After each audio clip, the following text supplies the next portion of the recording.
Hey everybody, how's it going? You're watching me through a mirror today.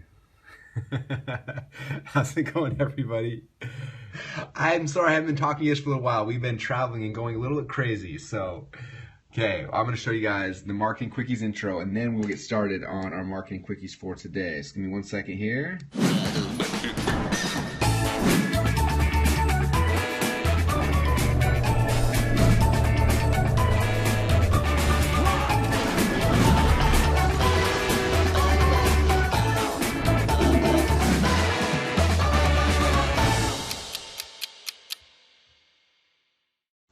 All right. So I'm here for real now. So welcome you guys to the Marketing Quickie Show. My name is Russell Brunson, and there's my intro. I hope you guys loved it.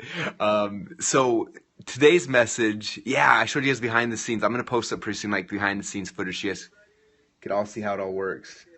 Oops.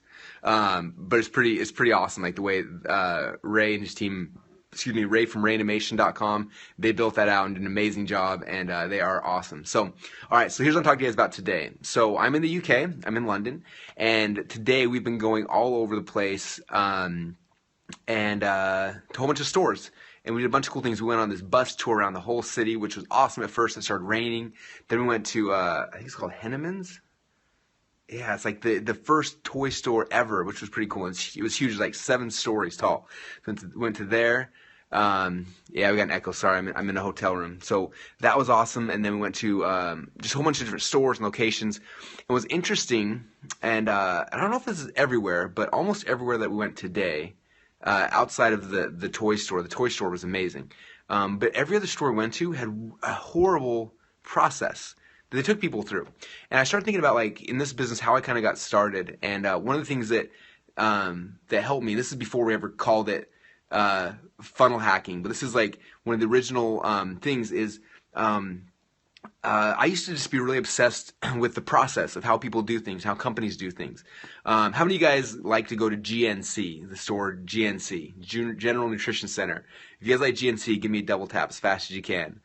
I think GNC is one of my favorite stores because I love buying supplements. I love looking at supplements. I love, like, just looking at everything. But the people at GNC, nobody's ever pulled them aside, I don't think, and talked about their process, because their process drives me crazy. I walk in all excited to browse and to look and to buy, and the first thing you walk in GNC, some dude grabs you immediately like, hey, hi, can I help you? And every time it throws me off because they can't help me yet. Like, I just walked in, like, I need to look, I need to, like, I need to be able to do something, but they just, like, grab you, hey, can I help you? And I'm like, oh, and it always freaks me out. I'm like, oh, no, I'm good. And then I always walk back out every time, unless I sneak past that person. Then I usually spend like an hour in there, and then I end up buying, a couple $100s worth of stuff. But the problem is that they catch me really, really quick, and they ask me that, and it freaks me out. Okay, so that's like the process of GNC. And but there's other stores that have amazing processes. Like, there's a store that's really big in Idaho. I think it's big a lot of places, but it's called The Buckle. And it's a clothing store, right? And you walk in, and there's always, if it kind of breaks, there's a girl side and a guy side, right? So you walk in, and they've got, like, good-looking guys on the girl side and good-looking girls on the girl side. You walk in, the girls grab you, and they pull you in, and they show you stuff, and they tell you how good you look, and they try things, and it's just like, the experience is different. You walk in there, you feel like they want you there, and they treat you well, and they make you want to buy more stuff, and so you consume more, right? And I just, like, if I ever started a clothing store, I would model what The Buckle does, because they do it perfectly, right?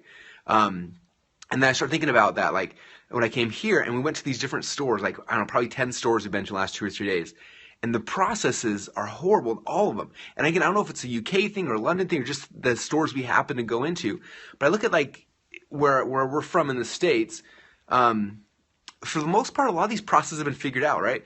Like, when you walk in, you've got a menu, like a restaurant. You walk in, there's a menu, and usually on the menu there's like 10 things or 12 things, right? Like, we went to this little tiny Vietnamese restaurant that only had enough seats, maybe 10 seats inside of it, and their menu was like 12 to 13 pages. Every page had like 30 things. I was like, I don't even know what to get or how to get it. And then, like the process was broken, right? Like we know in America, so you come to seat someone, the first thing you do is you ask them what they drink, then you go get the drink and you bring it back, right? It was this way. A guy sits down next to me, and then he's like staring at me. I'm like, hey, and he's like, what do you want? And I'm like, 10x Mark, and say he worked at The Buckle for 18 years ago. Yes, they're good. Anyway, so the guy, like, stares at me. I'm like, hey, no, I'm like, can you get us a bunch of water? He's like, okay, and he keeps staring at me. I'm like, Okay. And he's like, so what else do you want? I'm like, we just sat down. Like, you have 50,000 options here. Like, go get our water and then come back, right? Like, I'm trying to like coach him through like, this is the process how restaurants work. This is how they're successful, right? And every single step in this process was just so clunky. Like tonight we went to Charlie and the Chocolate Factory, which was an amazing show. Like, everything was awesome about it. But I started watching the process, which was really weird, right? Like, uh, like like my kids wanted to buy a bunch of stuff, right? Like they wanted cotton candy and chocolate and all these things, and the things were there, but they were in such weird locations and places. Like it was hard for us to buy. Like I kept trying to go like get them a treat, but like the process was just weird. And then like we did buy a bunch of stuff, and I had a bunch of tubs and things like this. So I had like 4 or 5 jars of stuff that were empty. And I was trying to find a trash can, and I walked around the entire place, and there's no trash can. I walked to the bathroom, there's no trash cans. I walked around, I asked the people, hey, is there a trash can here? They're like, no. And so I'm holding all this stuff, and I'm like, if someone came up to me at a store and I had the handful and asked for a trash can, I wouldn't say no. I would either take the trash out or find a way, right? And so it's just interesting to me. So I definitely understand people are commenting saying, well, things are different in different part of the world. I get that.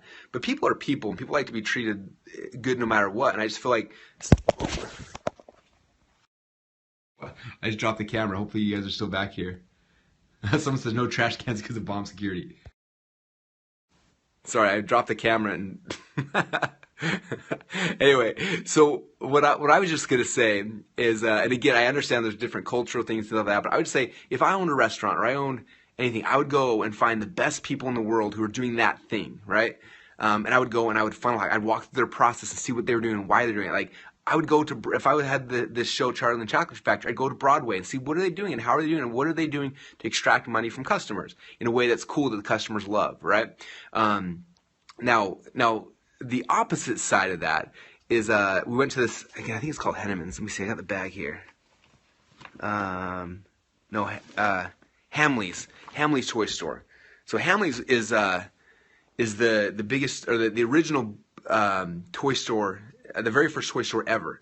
And I think it's the biggest right now. It didn't used to be the biggest, but now it is. We walked in, and their process was amazing.